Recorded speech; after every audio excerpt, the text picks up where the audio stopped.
Assalamualaikum warahmatullahi wabarakatuh.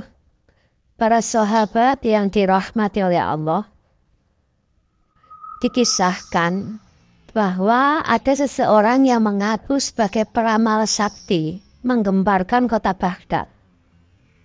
Kabar itu pun tersebar ke seluruh kota Baghdad, sehingga didengar pula oleh Abu Nawas. Peramal sakti tersebut sesumbar di depan orang banyak bisa mengetahui peristiwa yang akan datang. Bahkan ada sebagian orang yang sengaja datang ke tempat peramal itu untuk minta diketahui nasibnya. Hal ini membuat rakyat penasaran, termasuk Abu Nawas. Dengan ekspresi layaknya orang sakti, orang tersebut memberitahu kepada pasiennya tentang nasib yang akan terjadi di kemudian hari. Orang yang mengaku sakti itu cukup pintar mengolah kata-kata. Sebab apabila ramalannya tidak sesuai kenyataan, dia beralasan karena si pasien telah melanggar aturan, sehingga nasib baiknya tidak kunjung datang.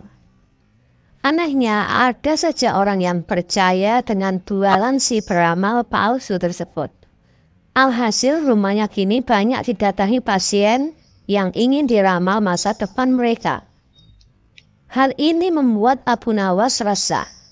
Dia ingin memberi pelajaran kepada si peramal palsu tersebut. Setelah berpikir cukup lama, akhirnya sosok Abu Nawas yang terkenal cerdik ini menemukan ide untuk mengerjai orang yang mengaku-ngaku sakti tersebut. Besoknya Abu Nawas mendatangi rumah si peramal palsu itu dengan membawa tongkat di tangannya. "Ada apa, wahai anakku? Apa yang engkau keluhkan?" tanya si peramal palsu dengan nada sok berwibawa. "Aku cuma mau bertanya, apa benar Anda bisa meramal masa depan?" tanya Abu Nawas. "Tepat sekali, engkau datang ke tempat yang tepat, karena memang aku ahli meramal masa depan," jawab orang tersebut. "Oh begitu. Selain meramal masa depan orang, apakah Anda juga bisa meramal nasib Anda sendiri di masa mendatang?" tanya Abu Nawas lagi. "Tentu saja bisa, wahai anakku. Aku bisa tahu apa yang akan terjadi pada diriku sendiri," jawab si peramal palsu tersebut meyakinkan. Setelah mendengar pengakuan si peramal tersebut, tiba-tiba Abu Nawas memukulkan tongkatnya tepat mengenai kepala si peramal. "Aduh, kenapa engkau memukulku?" jerit si peramal kesakitan. "Tadi katanya kamu bisa tahu apa yang akan terjadi pada diri kamu sendiri. Seharusnya sebelum aku memukul, kamu sudah menghindar. Berarti kamu pembohong," ujar Abu Nawas. "Tidak, wahai anakku. Sebenarnya aku sudah tahu, bahkan sebelum engkau datang ke sini," kata si peramal berpura-pura dan berkelit. "Tapi kenapa kamu tadi tidak mengelak sewaktu aku pukul?" tanya Abu Nawas. "Itu aku sengaja membiarkannya," jawab peramal palsu tersebut. "Baiklah, sekarang coba tebak apa yang akan menimpamu lagi?" tanya Abu Nawas sambil mengangkat tongkatnya. Si peramal buru-buru menjauh dari Abu Nawas. "Kamu pasti akan memukulku lagi," jawab si peramal palsu. "Kamu salah," balas Abu Nawas.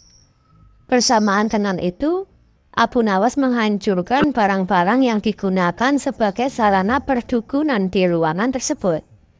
Seketika di sana berantakan, banyak barang pecah akibat pukulan tongkat si Abu Nawas. Tidak terima dengan perilaku Abu Nawas itu, peramal palsu itu lalu mengadukannya kepada Tuan Hakim. Singkat cerita, Abu Nawas dan si peramal palsu diundang ke pengadilan. Di depan hakim, si peramal palsu menuntut Abu Nawas dihukum berat, sebab telah memukul dirinya dan membuat onar di rumahnya. "Hai Abu Nawas, apa alasanmu sampai tega memukul dia? Dan kenapa kau menghancurkan barang-barangnya?" tanya si hakim. "Begini Tuan Hakim, awalnya hamba tanya ke dia, apakah bisa tahu nasib yang akan terjadi pada dirinya sendiri? Dia kan mengaku-ngaku sebagai peramal dan bilang katanya tahu. Tapi saat hamba pukul pakai tongkat, dia tidak menghindar. Tuan Hakim pasti menghindarkan apabila tahu ada orang yang akan memukul. Jadi yang salah siapa? Dia yang pembohong atau hamba yang memukul? Cerita Abu Nawas panjang lebar kepada si Hakim. Lalu, saat hamba hancurkan barang-barangnya, ternyata dia juga tidak tahu. Kalau dia tahu pasti sebelum hamba datang sudah mengamankan barang-barangnya, ditaruh di dalam kamar. Katanya bisa meramal masa depan, sedangkan masa depan dirinya sendiri saja dia tidak tahu. Berarti dia itu adalah pembohong. Jelas Abu Nawas panjang lebar. Ada benarnya apa yang dikatakan Abu Nawas.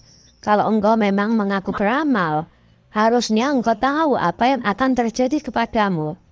Ucap Tuan Hakim kepada si beramal palsu tadi. Akhirnya Abu Nawas dibebaskan dari tuntutan hukuman. Sementara orang yang mengaku sakti itu menjadi kapok.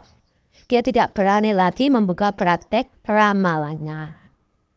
Demikian kisah yang bisa kami sampaikan. Semoga bermanfaat. Assalamualaikum warahmatullahi wabarakatuh.